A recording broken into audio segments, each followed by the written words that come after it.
नागपुर के Panchpaoli police थाना हद में लाखों की चोरी करने वाले आरोपियों को गिरफ्तार किया गया है। पुलिस द्वारा मिली जानकारी के अनुसार 27 जून को टेका में रहने वाले फिरियादी शेख अनीस शेख रशीद ने उनके घर में चोरी होने की शिकायत पांचपौली थाने में दर्ज कराई थी। इसके आधार पर कार्रवाई कर पांचपौली पुलिस ने सीसीटीवी फुटेज और गुप्त जानकारी की मदद से इस मामले में 2 विधि संघर्ष बालकों सहित एक आरोपी को गिरफ्तार किया है। वहीं एक फरार आरोपी की तलाश पुलिस कर रही है। गिरफ्तार किए गए आरोपियों से चोरी किया हुआ कुल 4,85,000 रुपए का मुद्देमाल जब्त कर पांचपौली पुलिस आगे की जांच कर रही है। आपल्या इथे पोलीस ठाणे इथे 27/6/2024 ला FIR दाखल झालेली आहे। टेका नई वस्ती येथे फिर्यादी नामे शेख आणि शेख रशीद यांच्या घरी सोनं चोरी झाल्याची एक प्रथम खबर मिळाली होती। त्यानुसार आपण FIR दाखल केली।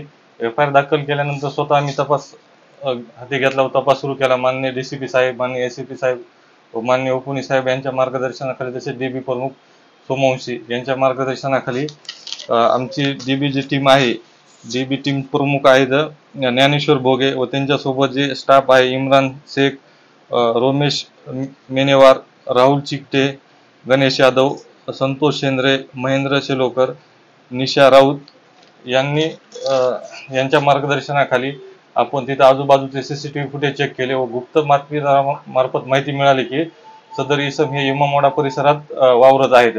त्यांचा शोध घेतला व आपण त्याच्यातील 2 विधी संघर्ष बालक मिळून आले व त्यांच्या मार्फत दुसरे 2 आरोपी भेटून आले व त्यांच्याकडून आपण काही मुद्देमाल जप्त केला।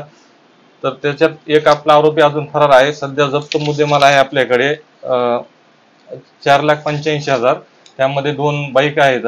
त्या 2 बाईक हे दुसऱ्या पोलीस स्टेशनच्या हद्दीमध्ये एक इमामवाडा एक सक्करदार हद्दीमध्ये चोरी केल्याचे हे 2 गुन्हे उघडकीस आलेले आहेत व पुढील अजून तपास चालू आहे। दोन्ही बालिक व नाबालिक दोन्ही आरोपीवर रेकॉर्ड आहे व सराईत गुन्हेगार आहेत।